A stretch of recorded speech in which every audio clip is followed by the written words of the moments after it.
बेहद ही दिलचस्प होते हुए नजर आ रहे हैं। अगर सीटों की हम बात करते हैं तो हर सीट अपने आप में एक अलग ही कहानी कह रही है, लेकिन इन सभी सीटों में से 2 सीट हॉट सीट बनी हुई है।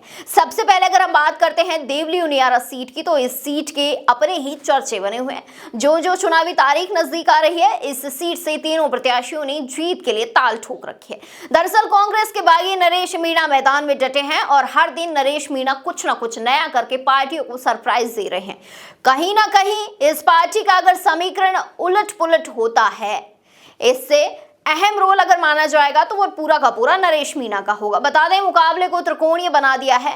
वहीं नरेश मीणा को मनाने के लिए कांग्रेस के प्रयास कामयाब भी नहीं हुए हैं, तो वहीं बीजेपी में बगावत नहीं है। लेकिन पिछली बार के उम्मीदवार विजय बैंसला टिकट नहीं मिलने से नाराज हैं। विजय बैंसला ने बगावत भले न की हो, लेकिन उनके समर्थकों में नाराजगी बरकरार है।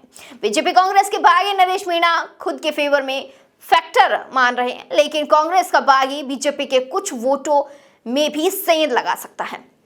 कांग्रेस उम्मीदवार कसूर चंद मीणा के खिलाफ नरेश मीणा ने टिकट की घोषणा के समय मोर्चा खोल दिया था।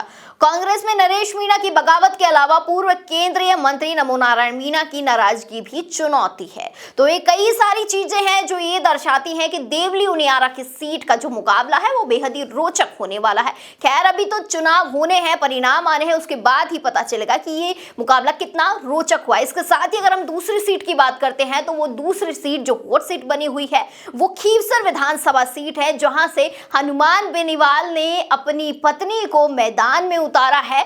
तभी से कयासों का दौर चालू है कि रेवंत राम डांगा जीतेंगे या रतन चौधरी जीतेंगे या कनिका बेनीवाल जीतेंगे। हालांकि मुकाबला कांटे का है, त्रिकोणीय मुकाबला है, लेकिन कड़ाई की टक्कर यहां देखने को मिलेगी और जिस तरीके से चुनावी नतीजे आएंगे उन्हीं में साफ हो पाएगा कि आखिर में इन दोनों सीटों पर जो मुकाबला मैदानी मुकाबला चला है उनमें किसका वर्चस्व यहां लहराया है और किसकी, मैं कहूंगी कि टोपी का जो जोर था वो चल गया है, किसकी जादू की छड़ी यहां चल गई। वो खैर चुनाव परिणाम आने पर ही पता चलेगा।